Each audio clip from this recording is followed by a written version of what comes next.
Özümü olduğum kimi qəbul edirəm. 21 günlük yazı terapiya proqramı. Niyə bu proqramdan istifadə etməliyik? Çünki biz özümüzü olduğumuz kimi qəbul etmədiyimiz müddətcə kimsə bizi qəbul etmir. Və düşündüyündə məntiqli deyilmi? Mənim qəbul etmədiyim birini niyə başqaları qəbul etməlidir? Niyə başqaları sevməlidir? Mənim dəyər vermədiyim birinə niyə başqaları dəyər verməlidir? Və mən bu dəyəri ətrafda axtardığım müddətcə həyatımda nələr baş verəcək?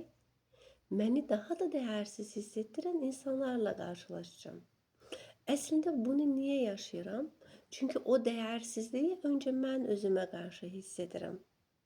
Öncə mən bunu qəbul edirəm və ətrafdakı seyr etdiyim insanlar da mənə bunu göstərir.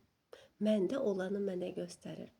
Və özümü olduğum halımı ilə qəbul edirəm yazı terapiya proqramı sənin olduğun halını dəyişmək üçün hazırlanmış bir proqram deyil. Çünki olduğum halımı dəyişmək dediyəndə əslində mən burada nə istəyirəm? Hər hansı bir hala gəlim, ondan sonra onu qəbul edim. Və dəyər, yetərli hiss etmə, özünü sevmək bu içərdən gələn bir şeydir. Sənin ətrafda qazandıqların, sahib olduqlarınla bağlantılı bir şey deyil.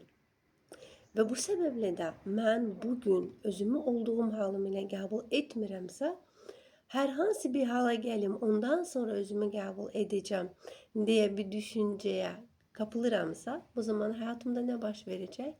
O olduğum hala gəlib çatdığımda belə orada da yetərli hiss etməyəcəm və bu səfər onu da dəyişməyə çalışacağım. Yox, burası da olmamış. Yox, bunu da başarım, ondan sonra mən dəyərli, yetərli hiss olduğumu zənn edəcəm. Halbuki mən içəridə varlığımın fərqində olsam, özümün fərqində olsam, bu yaratdığım kimliyin əslində mən olmadığımı idrak etsəm və bu mənə ətrafdan, biriləri tərəfindən yükləndiğinin fərqində olsam, bunlar mənim zihin proqramlarım olduğunun fərqində olsam, mən özə dəyər verməyə başlayacağım. Və bundan sonra ətrafımdakı insanlar da mənə dəyər verməyə başlayacaq. Və özümü olduğum kimi qəbul edirəm yazı terapiya proqramı sənə içindəki o özü, o dəyəri xatırlatmaq üçün hazırlanmış bir proqramdır. Olduğun halını qəbul etmək, varlığını xatırlamaq üçün hazırlanmış bir proqramdır. Burada özünü dəyişməyə deyil, olduğun halın ilə qəbul etməyə doğru bir yolculuğa başlayacaqsın. Əgər ki sən də olduğun halından razı deyilsənsə, özünü olduğun halınla qəbul etmirsənsə, 21 günlük yazı terapiya proqramı sənə bu yolda rəhbərlik edə bilər.